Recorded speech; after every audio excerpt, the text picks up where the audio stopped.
Bismillahirrahmanirrahim. Assalamualaikum warahmatullahi wabarakatuh.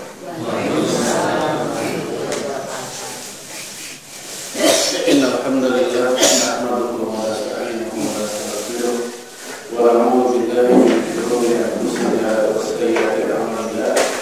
May yahdihillahu fala mudilla lahu wa may yudlil fala hadiya lahu. Asyhadu an la ilaha illallah wahdahu la syarika lahu wa asyhadu anna Muhammadan abduhu wa rasuluhu la nabiyya ba'dahu. Allahumma shalli wa sallim ala nabiyyina Muhammad wa ala alihi wa sahbihi ajma'in. Ma'asyiral muslimin wal muslimat, a'azzallahu wa iyyakum jami'an. Alhamdulillah pada pagi hari ini dengan izin Allah kita bisa kembali berjumpa dalam kajian fikih. Insyaallah pada pertemuan kali ini kita akan melanjutkan materi fikih tapi bukan masalah. Ya, kita akan membahas tentang al-awamir wa nawahi fi ismil insan, tentang perintah-perintah dan juga larangan-larangan yang terkait dengan tubuh manusia dari ujung rambut sampai ujung kaki. Jadi kita akan membahas perintah agama ini terhadap rambut kita bagaimana, aturan main terhadap rambut seperti apa, aturan main terhadap mata, alis, telinga, hidung, gigi, mulut, bibir, lidah, leher, semua terus sampai ke bawah. Nanti kita akan membahasnya. Kita akan membahas satu persatu. Sekarang bagaimana perintah dan larangan agama ini terhadap rambut, mau laki mau perempuan pun kena bagiannya. Walaupun nanti ada yang khusus buat laki-laki saja, atau kebalikannya ada yang khusus juga buat wanita saja. Dan pembahasan ini merupakan bagian dari bukti syumuliyatul Islam, kelengkapan kesempurnaan agama Islam. Sampai-sampai masalah yang seperti ini aja diatur secara detail oleh Islam, rinci, yang tidak dilupakan pembahasan dalam syariat ini. Dan kalau kita bandingkan dengan agama lain, maka pembahasan seperti ini tidak ada. Nah, pembahasan seperti ini saat rincinya itu menunjukkan al-yawma akmaltu lakum dinakum, hari ini telah aku sempurnakan untukmu agama ini. Jadi kesempurnaan agama Islam di antara bukti-buktinya adalah Islam tidak pernah melupakan urusan pengambilan. Baik, kita akan bahas satu-satu. Yang pertama yaitu perintah dan larangan di bagian wajah dan rambut, yaitu rambut. Itu perintah untuk menutupi rambut untuk kaum wanita yang sudah umur haid, yang sudah akhir baik. Ya, ayatnya jelas, yaitu surat An-Nur ayat 31, Al-Ahzab ayat 59. Ya, kita bahas satu aja, ini sudah cukup mewakili. Yang pertama surat An-Nur ayat 31, wa qulil mu'minat, katakan kepada wanita-wanita beriman, yaghdudna min absarihinna, hendaknya mereka menundukkan sebagian pandangan mereka, wa yahfazna furujahunna, dan hendaknya mereka menjaga kemaluan mereka, wala yubdina zinatahunna, dan janganlah mereka sengaja menampakkan, mempertontonkan perhiasan mereka, illa mazhara minha, kecuali perhiasan yang memang udah biasa terlihat, perhiasan yang udah terbiasa terlihat dari diri wanita. Abdullah bin Mas'ud mengatakan perhiasan kaum wanita itu ada dua. Ada perhiasan dalam yang tertutup oleh tubuh, oleh pakaian, dan perhiasan luar. Perhiasan luar adalah pakaian itu sendiri. Dan ayat ini menunjukkan illa ma zahara minha, kecuali perhiasan yang biasa nampak. Perhiasan yang biasa nampak menurut Abdullah bin Mas'ud adalah pakaian. Sehingga Abdullah bin Mas'ud termasuk sahabat Nabi yang mengartikan makna illa ma zahara minha, kecuali yang biasa nampak adalah yaitu sekedar pakaian saja. Alias beliau termasuk sahabat Nabi yang mewajibkan muka pun ditutup, bukan hanya rambut, muka pun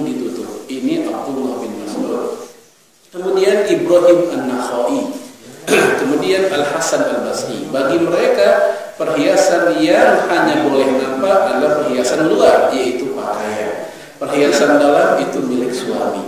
Baik, ini illa mazhar minha. Adapun para sahabat Nabi yang lain seperti Ibnu Abbas, kemudian Ibnu Umar, kemudian Aisyah sendiri mengatakan illa mazhar minha, kecuali yang biasa nampak, artinya muka dan kedua telapak tangan. Artinya muka dan kedua telapak tangan itu boleh kelihatan, enggak wajib ditutup oleh cadar atau kurda atau apa.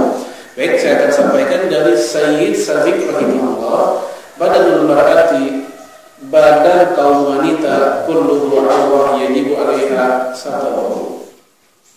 Badan perempuan seluruhnya adalah awrat, wajib atas si perempuan itu untuk menutupnya. Nah, ini ibu kalau anak-anaknya udah umur gadis ini kudu diingetin gitu, enggak lagi dididik ketika kecil. Waktu kecil dididik, kalau udah mulai pikir bukan lagi mendidik, tapi memang sudah wajib buat mereka. Kemudian ma'adal wajhi wal kafain, kecuali wajah dan dua telapak tangan. Ini kata saya sahabat. Kalau Allah Ta'ala, dalilnya adalah ayat Allah yang berbunyi wala yudina zinatahunna illa ma zahara minha. Janganlah kaum wanita menampakkan perhiasannya kecuali yang sudah biasa kelihatan. Jadi yang dimaksud yang sudah biasa kelihatan kata saya sahabat, wajah dan kedua telapak tangan. Wala yadhharna mawadi'az zina, dan juga janganlah seorang wanita sengaja menampakkan tempat perhiasan. Tempat perhiasan tangan dan wajah, leher, ya leher ini juga jangan sampai kelihatan. Walaupun nanti sebagai ahli fikih dan ahli tafsir ada juga yang membolehkan sampai sini, apa namanya, siku. Ya, ini ada yang membolehkan sebagai ahli tafsir. Ya, kama ja'a dzalika sahihan an Ibnu Abbas wa Ibnu Umar wa Aisyah. Itulah yang sahih dari riwayat Ibnu Abbas, Ibnu Umar dan Aisyah. Ini mereka sahabat-sahabat Nabi yang justru menunjukkan bahwa wajah dan kedua telapak tangan khususnya ini bukan awal. Dan inilah pendapat mayoritas. Jadi mayoritas ulama, baik dari ahli fikih empat mazhab, baik dari ahli tafsirnya, bahkan kehidupan para sahabat dan tabi'in, umumnya mereka mengatakan bahwa wajah dan kedua telapak tangan wanita bukan awal. Ada sedikit ulama, baik kalangan mufassirnya dan ahli fikihnya, yang mengatakan bahwa itu adalah awal. Ya, akan saya ambil dari tafsir Ibnu Katsir wa yahtamilu anna Ibnu Abbas wa man tabi'ahu aradu tafsir ma dhahara minha bi wajhi al-kafain. Ibnu Abbas dan orang-orang yang mengikutinya mengatakan maksud dari kalimat illa ma dhahara minha, kecuali yang biasa nampak, maksudnya adalah wajah dan kedua telapak tangan. Wa hadha huwa al-masyhur 'inda al-jumhur, inilah pendapat yang terkenal menurut mayoritas ulama. Jadi mayoritas ulama seperti ini, muka dan telapak tangan perempuan itu dibolehkan, dikecualikan. Kecuali yang tadi yang saya sebut Abdullah bin Mas'ud bin Al-Ahwal, bahkan dia bilang mereka jangankan kelihatan mata aja mesti ditutup. Ya, kalau kita lihat para wanita di Afghanistan itu mereka bukan hanya menggunakan cadar, tapi juga menggunakan kurda. Ada yang kelihatan dipakai kain yang agak tipis sekali ya. Ya, lalu kemudian ya, manakah di antara tafsir itu yang benar? Ya, jawaban kita tentu wallahu a'lam, tapi kita pilih ya Imam Ibnu Jarir al-Tabari, imamnya para ahli tafsir. Dia mengatakan wa ulul aqwal fi dzalik bisawab, pendapat yang paling benar, yang paling utama tentang definisi illa ma zahara minha, kecuali yang biasa nampak dari perempuan itu, ya qaulun man qala anna bidzalika al-wajhu wal kafan, yaitu orang-orang yang mengatakan bahwa maksudnya kedua telapak tangan dan wajah. Itu pendapat yang paling benar menurut Imam Ibnu Jarir. Yang dimaksud yang biasa boleh kelihatan itu adalah muka dan kedua telapak tangan. Yadkhulu fi dzalik idza kana kadzalik al-kahlu. Oleh karena itu yang masuk di dalamnya yang boleh kelihatan adalah al-kahlu. Al-kahlu boleh kelihatan. Apa al-kahlu? Celah mata. Perempuan pakai celah mata. Ya. Laki-laki boleh enggak celah mata? Boleh enggak, Bu? Boleh. Rasul pakai tiap malam mau tidur. Tapi tujuan Rasul bukan buat dandan-dandan, mau tidur nggak dandan gitu kalau lagi. Ya, buat apa? Buat ya ngobatin, karena namanya cerah mata bisa mencerahkan mata. Jadi bukan buat ganjen-ganjenan, bukan. Ya, saya lihat orang laki kalau Indonesia apalagi jarang yang pakai cerah mata, ada pasar yang pakai. Ya, seru-seru gitu ya. Ya, kemudian apa lagi? Wal khatam apa namanya? Keinai gitu, buat mewarnain. Wasiwa al-khatam maaf kalau kata itu mikfar itu artinya cincin, wasiwa gelang, wal khidor itu celupan, air celupan, berarti kayak model pacar ina gitu. Lalu kemudian sekarang kita lihat ayat, dan ayat ini sekedar tambahan saja memperkuat bahwa wajah dan kedua telapak tangan itu adalah. Nanti ibu-ibu silahkan cek dalam surat Al-Ahzab ayat 52. Al-Ahzab ayat 52. Di situ Allah berfirman, la yahillu laka nisa min ba'du wa la an tabaddala bihinna min azwaj. Enggaklah halal bagimu ini siapa? Bagi Rasulullah menikahi perempuan-perempuan sesudah itu, ya, dan juga tidak boleh mengganti mereka dengan istri-istri yang lain. Walau a'jabaka husnuhunna, walaupun kecantikan para wanita itu membuat kamu kagum. Jadi kata Allah, walaupun kecantikan para perempuan itu membuat engkau kagum. Nah, pertanyaannya adalah, tahu dari mana itu perempuan pada cantik?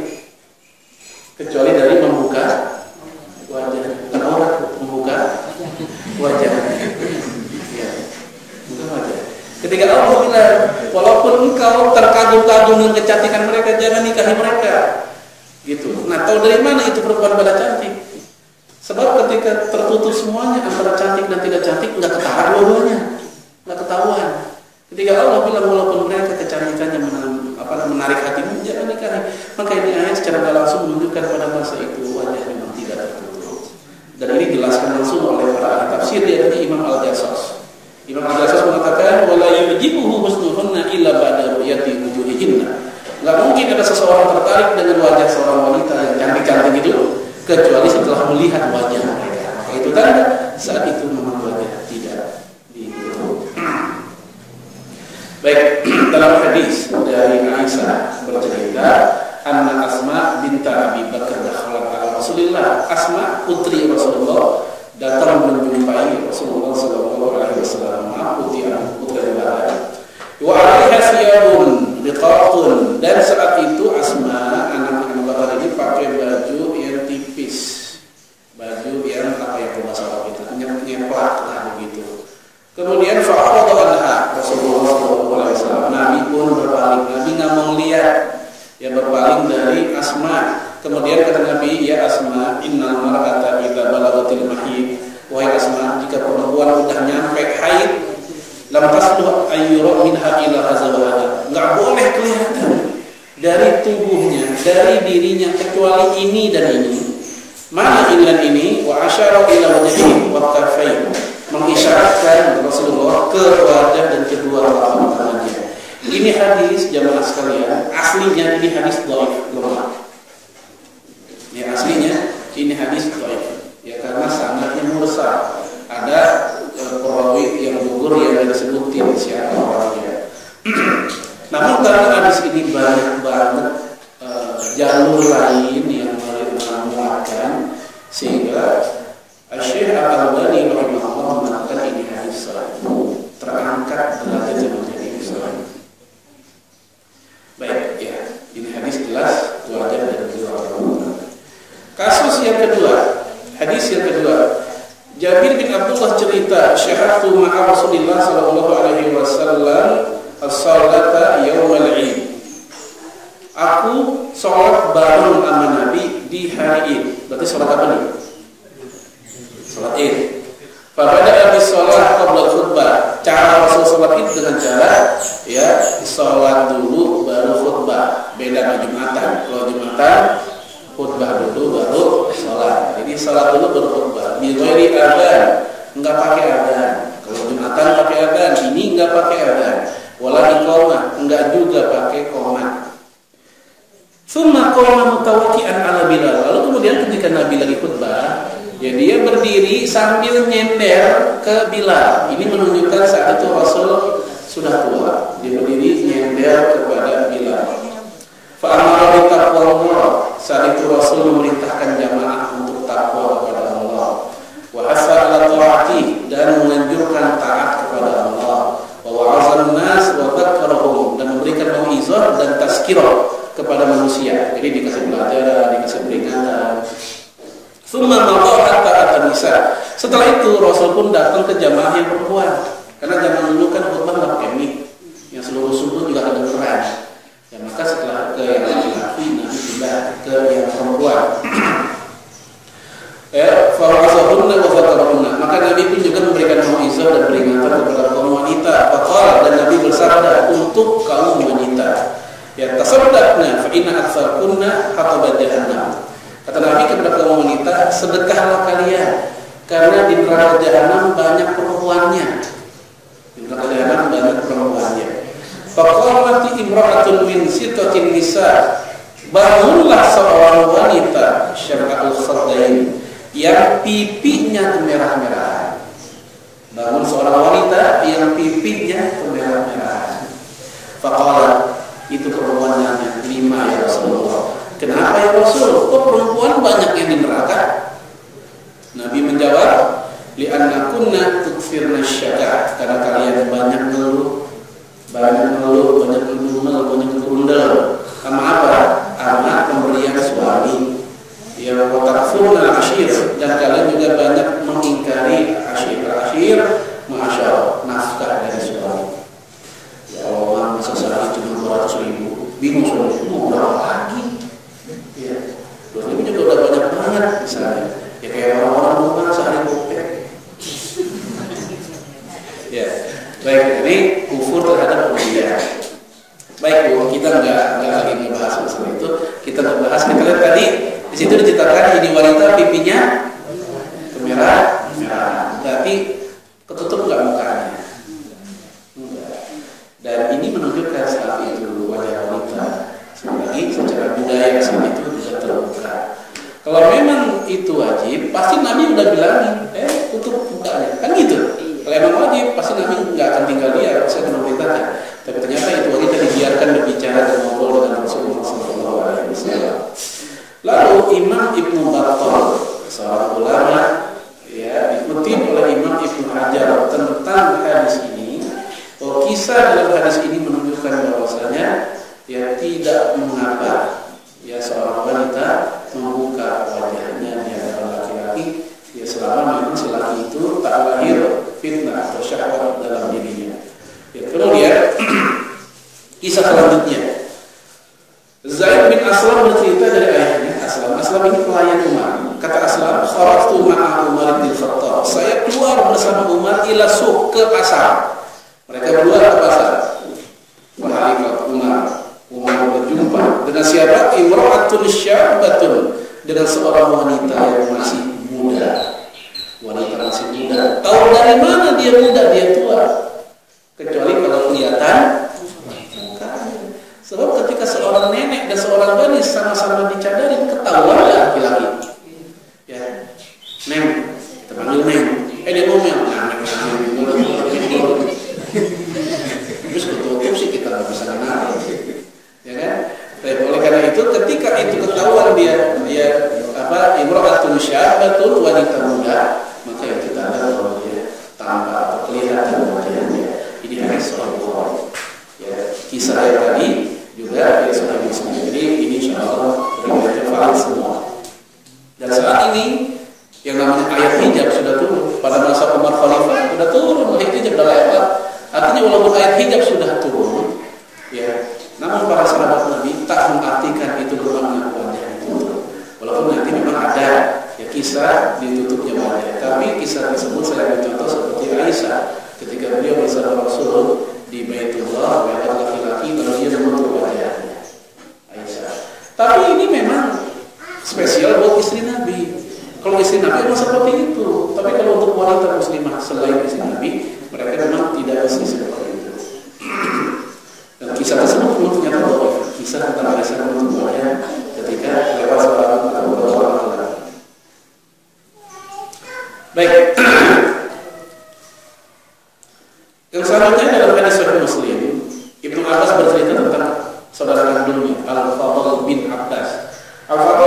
lagi naik unta berdua Rasulullah, boncengan gitu. Dia melihat seorang wanita cantik. Lalu dia dan wanita itu saling memandang. Lama, kesemsem kali dua-duanya. Ya, saling memandang lama. Lalu setelah itu Rasulullah pun memegang dadu Al-Fadl bin Abbas. Dipegangin, dia lain dibelokin. Dada.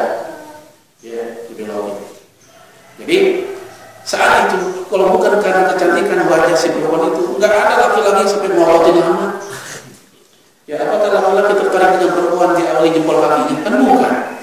Tapi diawali oleh wajahnya. Maka itu tanda bahwa wajah si perempuan itu terbuka.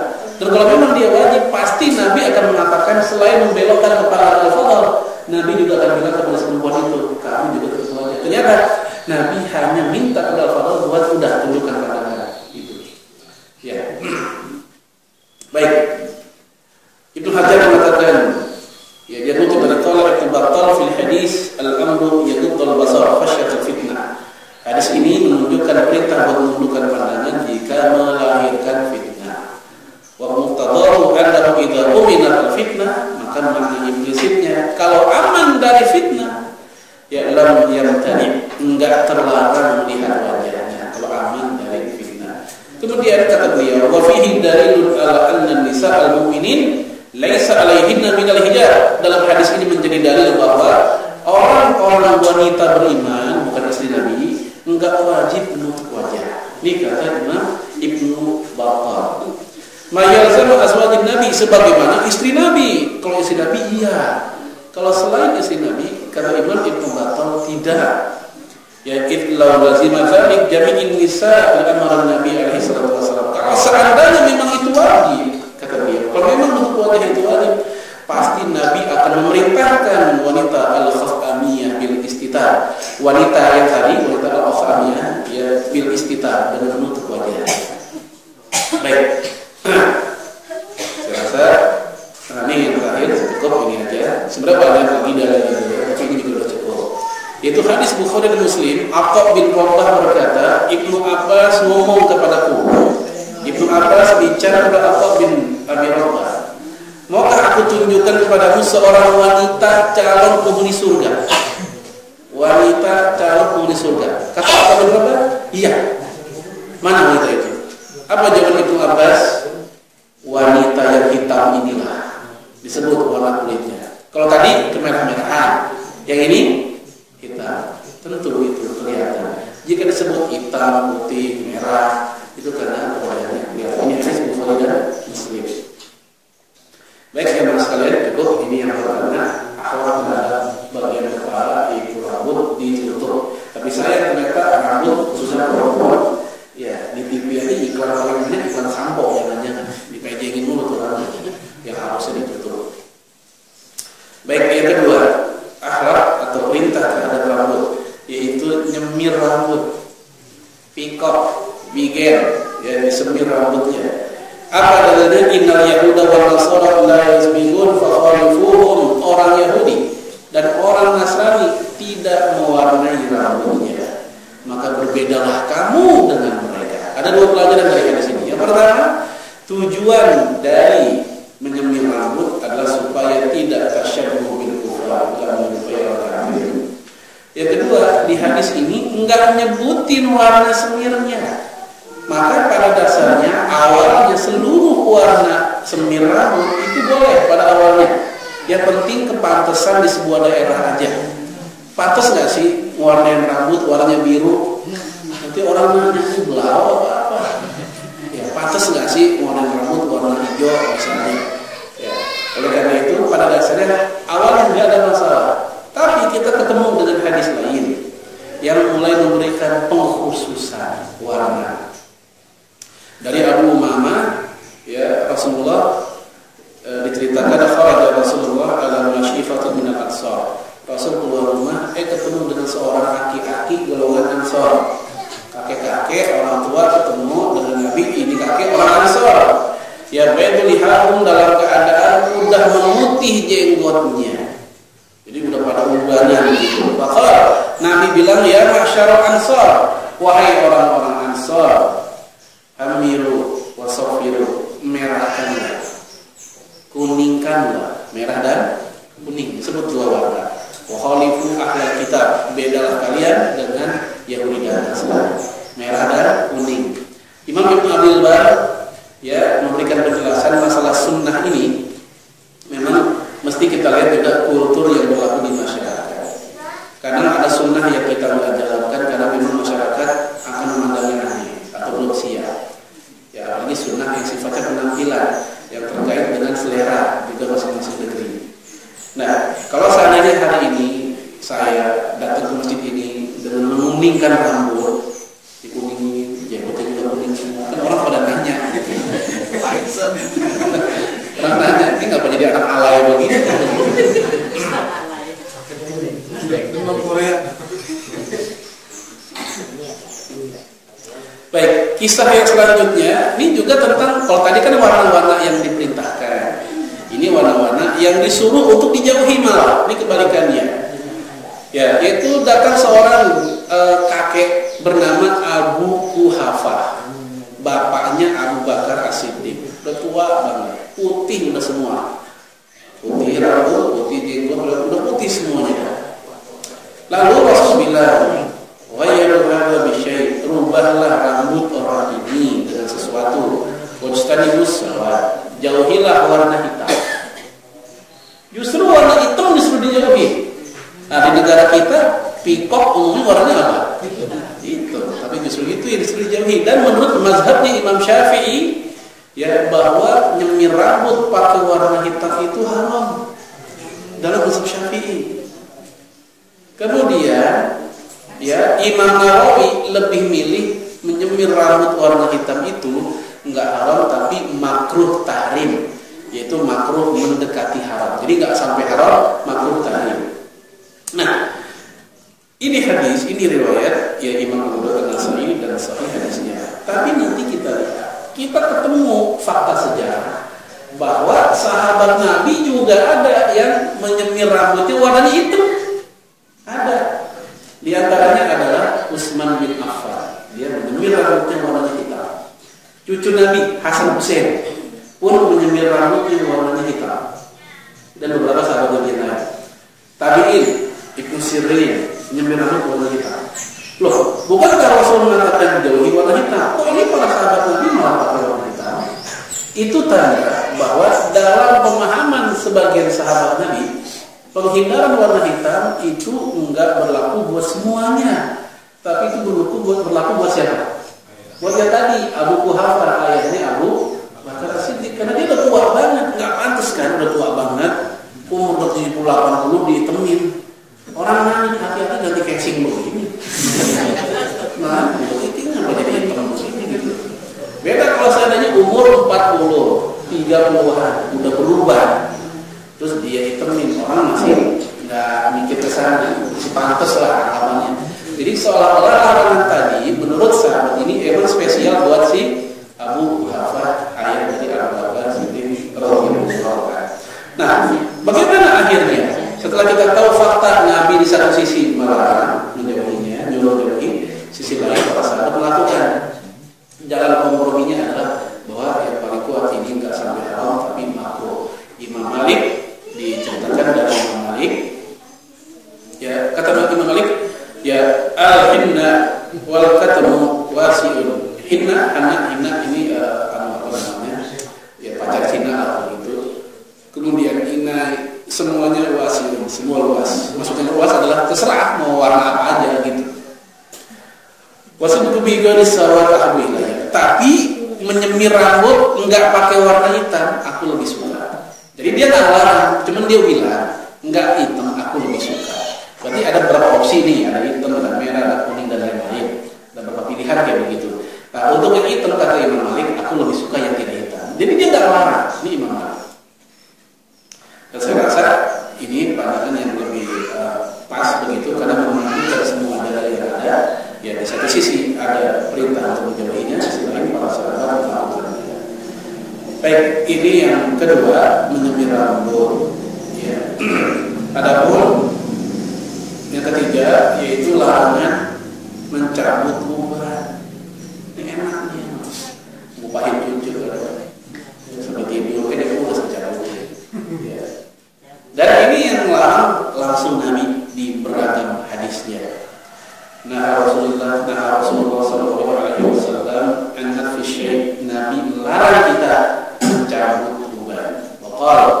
kata Rasul, huwa nurul mu'min. Uban adalah cahaya bagi orang beriman. Jadi semakin banyak uban, semakin banyak cahaya di sini. Cahaya di sini artinya ada dua kemungkinan. Makna hakiki benar-benar cahaya gitu. Yang kedua makna majazi, makna biasa, yaitu sebagai pembeda. Saat itu ya orang mukmin dan bukan mukmin. Uban orang kafir kayak begini, tapi uban lebih mukmin kayak begini. Dalam hadis yang lain, tadi hadis itu aja kata Syarabani asal sahih. La tantafitu asy-syaiba min muslimin yashibu syaibatan fil Islam. Janganlah kalian cabut uban kalian. Tidaklah seorang muslim yang ubanan dalam keadaan Islam ya illa kanat lahu nuran yaumil qiyamah, melainkan itu uban pada hari kiamat menjadi cahaya baginya. Dan hadis yang lain mengatakan illa kataballahu lahu biha hasanatan wa hatta biha khati'atan. Ya, melainkan itu uban bisa menghilangkan dosa. Ya, satu uban satu dosa, dan juga bisa mendapatkan satu pahala. Jadi berlomba-lomba banyak-banyak satu. Ya, ini hadis riwayat Imam Abu Dawud, Syarabani mengatakan hasan sahih. Jadi harusnya uban jangan dicabut. Lalu apa bedanya jangan dilakukan dengan perintah mewarnai? Beda. Kalau mencabut menghilangkan, kalau mewarnai nggak menghilangkan, masih ada, cuma dia kealingan sama warna gitu. Ya hakikatnya dia udah ubanan, entar juga sebulan lagi luntur lagi warnanya, berubah lagi kelihatan. Kalau dicabut menghilangkan, itulah perbedaannya. Kenapa dicabut nggak boleh, diwarnai boleh? Karena diwarnai tidak menghilangkan, dia hanya menghalangi saja. Ya, Rasul mengatakan Nabi alaihi salatu wasallam naha an fi syai' fa qala innahu nurul muslim. Ya sama kayak tadi, ini cahaya buat orang Islam. Ya. Lalu kemudian bagaimana kalau udah terlanjur dicabut? Ya, apakah haram atau sekedar makruh? Yang bilang haram ada. Ya, di antara seperti saya ambil dari ulama kontemporer, yaitu Syekh Abdul Muhsin Al-Badar. Ya, beliau mengatakan larangan di sini menunjukkan bahwa tersebut adalah larangan tersebut adalah haram. Ini kata Syekh Abdul Muhsin Al-Badar. Namun dari sahabat Nabi sendiri, baik saya bacakan dulu, wa hadza yadullu ala man'i aw tahrimi nafi syai'. Maka larangan ini menunjukkan haramnya mencabut uban. Ini kata Syekh Abdul Muhsin. Namun Abdullah bin Mas'ud ya radhiyallahu anhu menceritakan bahwa yang namanya mencabut uban itu larangannya bukan haram, tapi makruh. Itu dalam riwayat Imam Abu Dawud. Dari Abdullah bin Mas'ud katanya, anna Nabiyya sallallahu alaihi wasallam kana yakrahu as-safra, yakrahu memakruhkan. Jadi dulu Nabi memakruhkan as-safra. Apa as-safra? Yaitu wangi-wangian, merubah uban yang mencabutnya. Kemudian ya anatsu syai' wa jalwiza, menyengserkan kain sarung, wa takhtunu bidzahab, dan memakai cincin emas, begitu. Ya. Namun hadis ini statusnya mungkar. Status yang menyebut Rasulullah memakruhkan mencabut uban dan memakruhkan wangi-wangian, karena ini memang nampaknya bertentangan. Nabi malah nyuruh kita pakai wangi-wangian untuk memakruhin. Ini hadis statusnya mungkar. Baik, ada pun yang sahih yang berasal dari sahabat Nabi sekarang. Dalam riwayat Imam Muslim dari Anas bin Malik, kata Anas bin Malik, ini bukan kata Nabi, Anas bin Malik yang ngomong, ya yukrahu ayyati farrajul asy'ata bayda min rasihi wa lihiyatihi. Dimakruhkan seorang laki-laki mencabut ubannya, baik uban kepala atau uban jenggotnya. Uban bulu hidung gimana? Sama dengan uban aja. Ya, jadi ini yang asli, yang sahih, tapi dari sahabat bukan dari Nabi, itu makruh. Baik, cukup tentang mencabut uban. Yang keempat, selanjutnya adalah nyukur ya rambut bayi atau cucu ya di hari ke-7. Ini pernah saya sampaikan kira-kira 2 tahun yang lalu. Jadi nyukur anak bayi di hari ke-7 kelahirannya itu ya bagian dari rangkaian akikah. Rasul mengatakan dalam hadis, kullu gulamin rahinatun bi aqiqatihi, setiap anak yang lahir digadaikan oleh akikahnya. Tabarru'anhu yawma disembelihkan untuknya pada hari ke-7. Di hadis ini nggak disebut sembelihkan apa ya, nggak disebut nama hewannya, sehingga wajar ada sahabat Nabi yang berkreasi sehingga mereka tak menggunakan kambing. Rasul nggak pernah menggunakan kecuali hanya kambing saja. Tapi ada sahabat Nabi yang menggunakan unta, nggak disebut nih namanya hewannya. Jadi saya khawatir kalau orang saking kreatifnya kan nggak ada nama hewan ya, pakai macam-macam. Ikan bandeng juga, pakai macam-macam. Ya, kita lihat di hadis yang lain kambing. Kemudian wayuhlak dicukur rambutnya, wayusamma dan diberikan nama wayuhlak dicukur. Jadi di hari ke-7 boleh kalau dia memang hari ke-7, di hari selanjutnya hari lipatannya bahkan ya sebagian sahabat ya sebagian tabiin itu ada yang membolehkan sampai dewasa. Dan dilarang mencukur rambut modelnya dengan cara qaza, baik anak-anak ataupun orang dewasa. Apa qaza? Anda Rasulullah naha 'anil qaza. Nabi melarang kita mencukur modelnya al-qaza. Al-qaza yuhlaqu ba'du ra'si shabi, yaitu mencukur sebagian rambut, wa yutraku ba'dun, dan membiarkan sebagian. Ini palanya belang-belang jadinya. Belakang belang, sebelah kiri ada, atau depan ada, belakang enggak ada, belang-belang. Ya. Ini qaza. Baik, apa alasannya? Kok dilarang? Kan banyak tuh bapak-bapak punya anak kecil. Ya, karena mungkin main lucu-lucuan, anaknya dibikin dari sebenarnya.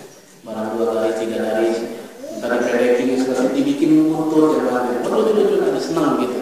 Nah, ini cara qaza, membiarkan sebagian dan memotong yang lainnya. Qala Syekhuna wa hadha min kamali mahabbatillah wa rasulil alim. Ini kata Syekh Imam Ibnu Qayyim al-Jauziyah. Dia kutip dari Imam Ibnu Taimiyah. Ini kenapa dilarang? Karena Allah dan Rasulnya cinta dengan keadilan. Jadi ini menunjukkan kesempurnaan mereka terhadap cintanya terhadap keadilan. Hatta fi sya'nil insan ma'an nafsi, sampai-sampai perilaku orang terhadap dirinya juga mesti adil. Fanahu ayyallahu ba'du ra'si, maka dilaranglah seseorang mencukur sebagian rambutnya, dan membiarkan yang lainnya. Li'annahu zulmun li ra'si, karena itu merupakan kezaliman terhadap kepala. Rambut sebagian ada, sebagian botak. Ini kan sebagian adem, sebagian panas. Iya, sebagian adem, sebagian panas. Aisyutahu ba'du kasiyan wa ba'du hadiyan, sebagaimana sebagian berpakaian, maksudnya ada rambut ketutup, sebagian telanjang rambutnya. Ya, hada annahu naha 'anil julus. Nah, yang kayak begini sama seperti larangan Nabi untuk duduk-duduk baina syamsi wa zil. Kita duduk di antara bayangan dan panas. Ini masjid ada kanopi, di bawahnya kan ada bayangan tuh. Ada batas bayangan. Ada yang mataharinya ada ademnya. Kita ngadem badan kita di antara keduanya. Sebagian kena panas, sebagian kena adem. Bukan karena enggak penuh tempat, bukan, mau diiseng aja begitu. Ini kayak begini, zolim sama diri sendiri. Dan dalam kitab Riyadhus Shalihin itu ada tentang larangan mengademkan badan di bayangan kayak begitu. Itu tempatnya syaitan mengademkan diri. Setelah kena panas, setelah kena adem, ini zolim badan. Kemudian juga wanaziru, dan yang setara dengan ini adalah naha ayat syiyaratu fi na'li wahidah. Nabi melarang seseorang memakai sendal cuma sebelah. Ya, sendal cuma satu. Ya, ini zalim sama kaki. Ya, satu pakai satu enggak. Ya, kata Imam Taimiyah, ya dia pakai dua-duanya atau lepas dua-duanya aja. Tapi larangan ini makruh. Karena Ibnu Umar pernah memakai sendal cuma sebelah. Ya mungkin barangkali dapat kita pernah ngalamin pulang Jumatan sendal hilang. Tinggal satu. Ini maling juga pulang sempurna malingnya. Ya, nyolong cuma satu. Ya. Baik, ini buat anak. Ya. Selanjutnya yang keenam, membotakkan kepala lebih afdal dibanding memendekkan. Buat siapa? Ini buat orang yang lagi tahallul. Buat orang yang tahallul. Ini bukan lagi hari biasa. Kalau lagi tahallul, botak lebih afdal. Buat laki-laki itu ya, sama perempuan. Ya lebih afdal dibanding mendekin. Allahumma arham al-muhalliqin, kata Nabi, ya Allah rahmatilah orang-orang yang dibotakin kepalanya. Sahabat berteriak, wal muqassirin, yang mendekin juga ya Rasul. Dia minta yang mendekin juga. Untuk kedua kalinya Nabi doa, Allahumma arham al-muhalliqin, ya Allah rahmatilah orang-orang yang dibotaki rambutnya.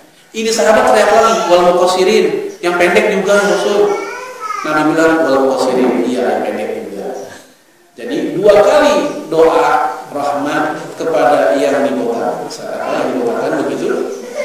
Untuk yang dipendekin, ya Nabi doa cuma sekali. Nah, ini menunjukkan bahwa dibotak lebih atau dibanding ini. Kemudian, larangan menyerupai orang kafir dalam bikin model rambut, mau laki mau perempuan sama. Tahun 90-an zamannya korban Dewi Mor, ya, perempuan latah ikut rambut pendek. Ini tasyabuhnya dua, tasyabuh bil rijal menyerupai laki-laki rambut pendek, dan tasyabuh bil kufar menyerupai orang kafir, itu menyerupai model rambut wanita kafir Dewi Mor. Gitu. Dan tegas Nabi bilang man tasyabbaha bi qaumin fa huwa minhum. Atau dalam bahasa lain, laisa minna man tasyabbaha bi ghairina. Bukan golongan kami orang yang menyerupai selain kami. Ya. Kemudian perempuan motong rambut, ya, sekedar motong, ya, merapihin begitu, boleh. Ya, Rasulullah mengatakan, ya, dalam hadis Imam Abu Daud, laisa al-nisa al-kun, wanita nggak boleh dibotak. Innama ala nisa taksir, untuk wanita bolehnya hanya dipendekin, sudah dipendekin dikurangi. Bukan dipendekin ke laki, bukan. Tapi maksudnya dikurangi. Mungkin udah kekainan, udah gerah atau gimana, misalnya pendekin sebenarnya ini dipotong sepantasnya. Ya. Lalu kemudian yang selanjutnya adalah yaitu ukuran rambut laki-laki. Karena banyak laki-laki yang rambutnya kayak perempuan, ya, belakangnya yang tinggi, depannya yang tok. Nah, rambutnya begitu, sampai sepinggang, sebahu, serambut, sepunggung begitu. Batasannya gimana? Laki-laki dibolehin rambutnya panjang sekedar sampai kena pundak. Ya, panjang sampai sini. Ya, tapi itu kalau di Indonesia, ya, yang kayak gitu orang mikir kayak perempuan gitu. Padahal Rasulullah itu dan para sahabat ada yang disebut dengan jumiyun, itu para sahabat yang rambutnya gondrong-gondrong. Di antaranya Zaid bin Harithah. Jadi Harithah rambutnya gondrong sampai pundak. Ya, apa dalilnya? Aisyah bercerita, kuntu aktasilu ana, saya mandi wa Rasulullah bersama Rasul min ina'i wahid, dari bak yang sama. Wa kana lahu sya'run fawqa jummah. Saat itu menjuntai rambut Rasul sampai ke jummahnya, sampai ke bawah sini, pundak. Waduh, wafroh di bawah telinganya juga ada. Jadi itulah gambaran rambut Rasul. Dalam hadis yang lain, Rasulullah rambutnya itu ila nisfi udhunain, sampai menutupi setengah telinganya. Jadi ini sudah ada gambaran, oh Nabi rambutnya apa ya? Gondrong juga, tapi nggak sampai kayak perempuan. Kalau melewati dari sini itu sudah menyerupai perempuan. Jadi perempuannya itu gondrong. Ya, baik. Kemudian yang terakhir, ini kita masih ngomongin rambut ya, ini kita belum ngomongin apa. Kita bahas yang terakhir, yaitu tentang minyak rambut. Untuk minyak rambut ini sunnah. Bahkan Rasul pun pakai minyak rambut sampai basah kena apa namanya sorban-sorbannya. Ya, saking banyak itu. Dan diceritakan ketika Nabi memakai minyak rambut, ubannya tak terlihat. Begitu minyak rambutnya kering, ubannya terlihat. Ya, la yaktasilu rajulun yaumal jum'ah. Tidaklah seorang laki-laki mandi pada hari Jumat. Yatahharu mastata'a min tuh, dan dia pun bersuci sebersih-bersihnya. Kemudian yudahinu min duhnih, dan dia pun memakai minyak rambut. Mandi bersih-bersih, memakai minyak rambut. Ayamassu min tibi baitih, kemudian memakai minyak wangi yang dia punya. Tsumma yakhruju fala yufarraqu baina itsnain, kemudian dia keluar ke masjid tanpa membelah barisan, membelah pundak, ya, di antara dua orang. Tsumma yusalli ma kutiba lahu, kemudian dia salat seperti yang diperintahkan kepadanya. Tsumma yunsit, kemudian dia diam. Idza tatallaba al-imam, ketika imam lagi khutbah, illa ghufira lahu bainahu wa bainal jum'ah al-ukhra. Lainkan ini orang diampuni dosanya sepanjang satu Jumat ke Jumat yang lainnya. Ini sunnah pakai minyak rambut. Apakah Jumat saja? Tidak. Ya Rasul pun melakukannya tidak di Jumat, tapi di Jumat yang di hari lainnya. Bahkan bukan hanya rambut, jenggot pun juga diminyakin. Ini kan masalah kebiasaan kita bikin biasa. Ya, jadi bukan dikuncir ya, diminyakin. Orang itu jenggot dikuncir. Ya kata Rabi'ah bin Abdurrahman, fara'aitu sya'ran min sya'arihi fa idza huwa ahmar fa sa'altu faqila ya ahmar min at-tayy. Aku melihat rambut Nabi. Jika warnanya menjadi merah, aku bertanya, maka Nabi menjawab, ini merah karena minyak. Jadi ya warna minyaknya mungkin merah, sehingga menjadi merah. Ya, Jabir bin Samurah bercerita, karena Rasulullah qad syamita muqaddam ra'si. Rasul rambut bagian kepalanya ya udah memutih, walihiyati, dan juga jenggotnya udah memutih. Karena idza dahana, ya, ketika dia memakai minyak rambut, lam yatabayyan, enggak kelihatan warna putihnya, enggak jelas warna putihnya gara-gara pakai minyak. Wa idza syaifa, ketika udah kering, rasuhu tabayyan, ketika udah kering baru tuh kelihatan warna putihnya. Wa kana katsira sya'ri lihiyah, dan Rasul itu jenggotnya banyak, lebat begitu. Baik, ya ini tentang minyak rambut. Kemudian nyisir. Nah, buat nyisir juga sunnah, tapi nyisir ini nggak boleh juga sering-sering kalau laki, karena nyisir sering-sering itu menyerupai wanita pesolek.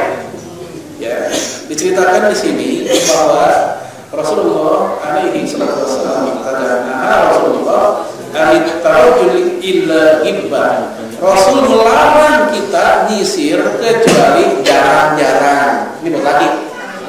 Ya, pagi oke, sore oke. Ini jangan bawaannya asal lihat spion berhenti nyisir. Kaca mobil berhenti nyisir. Nggak ada kaca, becekan nggak kaca di becekan. Kurang aja. Nyisir dulu. Ini udah kelebihan. Ya Nabi juga pernah disisirin sama istrinya. Idza tafaduni ila rasa wa urjiluhu. Ketika Nabi lagi itikaf, kepalanya condong kepada Aisyah. Kemudian aku pun menyisir rambut Nabi. Wa kana la yadkhulul baita illa li hajatil insan. Nabi enggak masuk ke rumah ketika lagi itikaf kecuali ada hajat manusiawi. Ya, jadi ini Rasul lagi itikaf, sambil itikaf disisirin rambutnya oleh istrinya. Dan disunahkan gaya model nyisir itu adalah ya dari kanan dulu. Karena Nabi sallallahu alaihi wasallam yujibuhu tayammun. Nabi itu sukanya tayamun, bukan tayamun. Yamin kanan, tayamun berkanan dulu. Apa? Finata'ulihi, ketika dia memakai sendal kanan dulu. Wa tarajjulihi, ketika nyisir. Wa tuhulihi, ketika bersuci. Wa fi sya'ni kullihi, dan seluruh dia berkanan dulu. Kecuali ada yang khusus memang kiri dulu. Ya seperti keluar dari masjid, atau maaf ketika istinja menggunakan yang kiri. Itu saja menjelaskan wa tarajjuluhu ay tarjil sya'rahu wa huwa tasrihu wa dihwalahu. Ya tarajjuluhi artinya merapikan rambutnya dan menata dan meminyakinya. Baik, ini dulu. Insyaallah nanti kita akan lanjutkan pada yang akan datang, masih rambut, tentang masalah hukum nyambung rambut pakai kondek atau wig buat wanita dan seterusnya. Ya ini masih rambut, kita belum ngomongin alis, belum ngomongin yang lain-lain. Ya semoga bermanfaat. Assalamualaikum warahmatullahi wabarakatuh. Ya silakan kalau ada.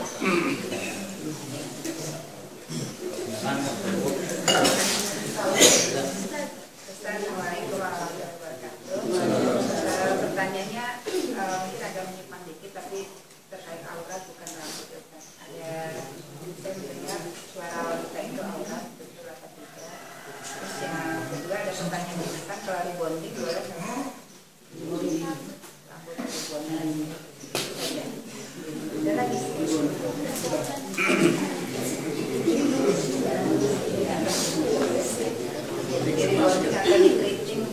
Iya. Udah Bu ya? Baik, sudah dibaca.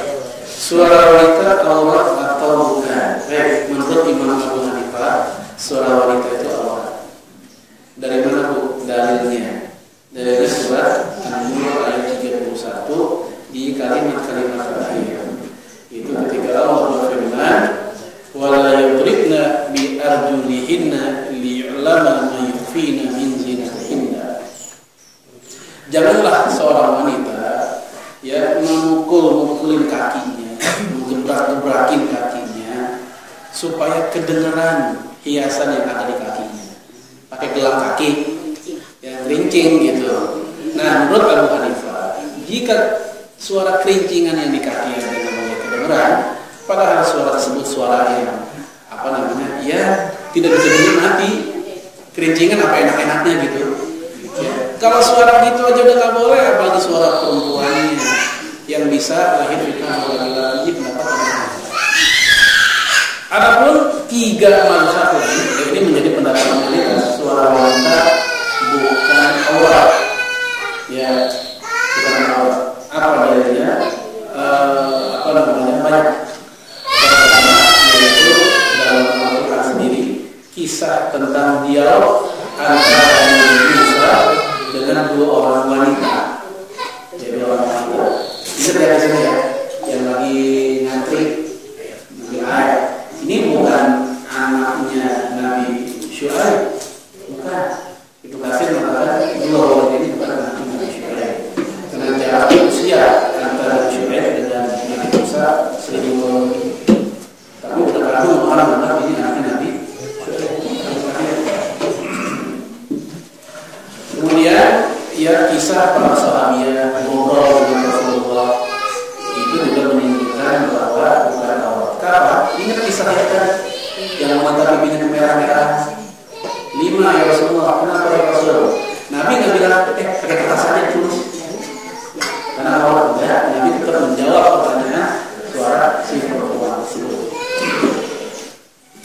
Atau misalnya dalam surat Al-Mujadilah tentang wanita yang mengadu ke Rasulullah tentang masalah zina.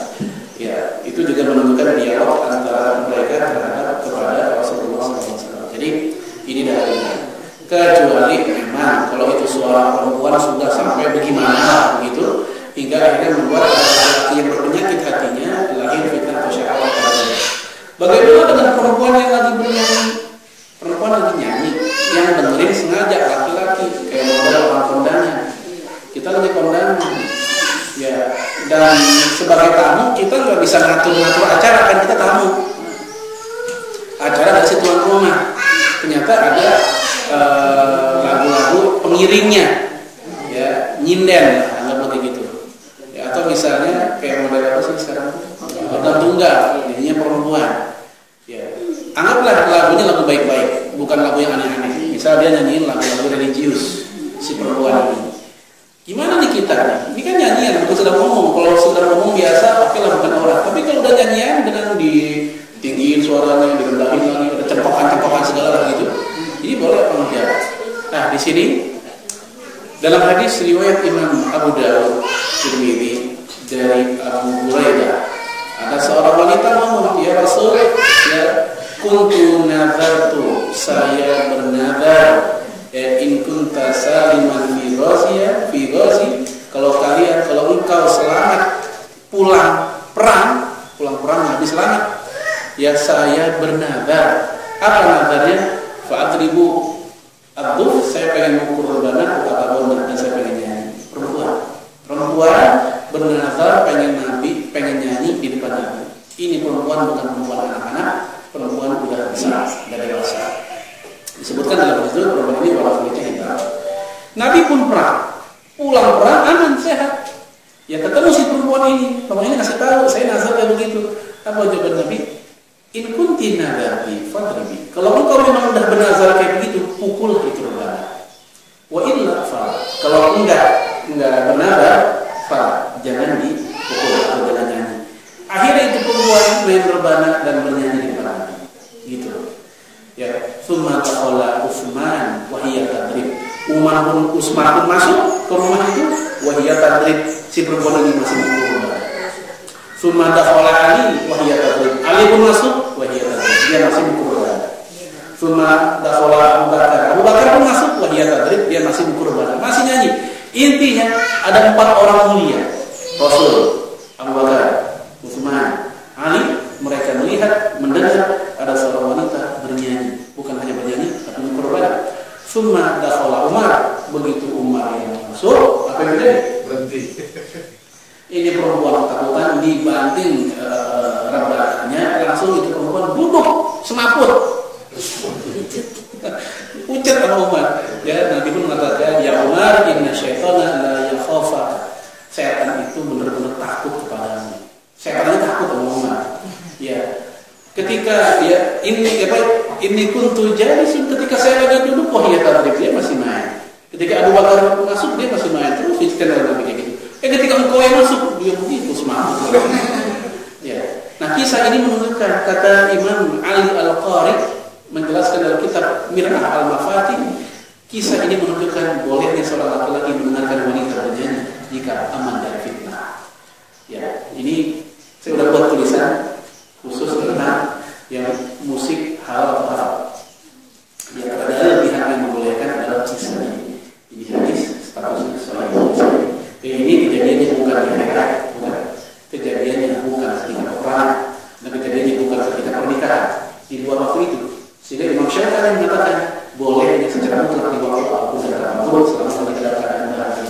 Waktu surur atau waktu bersenang-senang. Baik, ya, itu tentang sholat sini. Terus yang kedua, musik lagi, apa namanya? Suara, itu recording. Ya, keriting jadi lempeng. Yang lempeng dikeritingin. Ya. Baik, ya kayak begini masuk kategorinya lirusni mughayyirah. Ya, karena faktor ingin cantik dia merubah citra Allah. Allah udah minta ini kayak begitu. Dia ingin cantik, dia merubah citra Allah. Secara umum para ulama mengharamkan. Ini masuk kategori seperti al-wasilah wal mustawsilah, wanita yang menyapu rambut dan mencukur sambung rambutnya. Ya. Kecuali menurut Imam Ahmad bin Hanbal, jika tujuannya untuk menyenangkan hati suaminya, maka dia boleh. Ini kata Imam Ahmad bin Hanbal. Tapi pendapat Imam Ahmad bin Hanbal ini ya dikoreksi oleh ulama setelahnya, termasuk ulama yang menjadi mazhab Hambali. Apa alasannya? Karena selama nas sudah ada, dalil sudah ada, pendapat manusia nggak berlaku. Sudah ada dalilnya. Ya bahwa kita dilarang untuk mengubah apa yang sudah Allah kita. Ya rambut udah begitu model dia udah tinggal diperbaiki, jadi bisa sampai di lembong, di lurus, sangat lembong jadi keriting jadi lempeng begitu. Lalu kemudian kayak model alis ini, ada perempuan mungkin alisnya nyatu kali gitu, kanan kiri alisnya nyatu, misalnya. Akhirnya dari supaya suaminya dimengerti, minimal alisnya kayak begini ya. Maka dicabut tuh bagian tengahnya, atau cabut bagian sini supaya ada rapinya. Imam Ahmad bin Hanbal mengatakan boleh untuk suaminya, buat berkaitan dengan suaminya. Tapi ada kaidah yang berbunyi, atau yaitu latubar berwasilah, illa nggak boleh tujuan yang baik, tapi caranya menabrak syariat. Tujuannya baik supaya suaminya senang, tapi berubah yang haram menjadi halal. Karena yang haram kan haram untuk tujuan yang baik.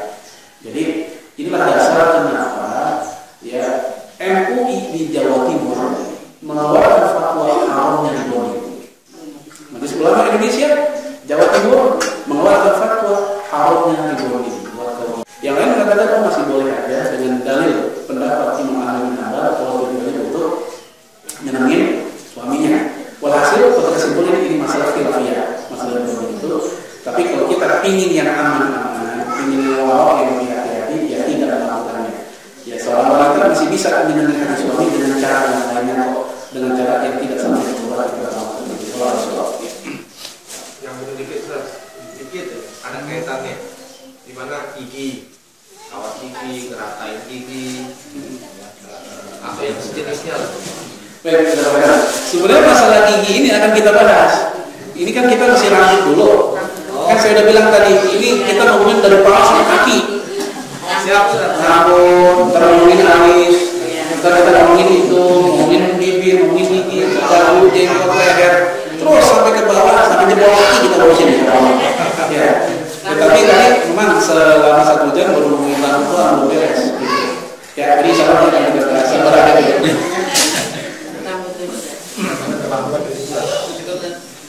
Terus ya.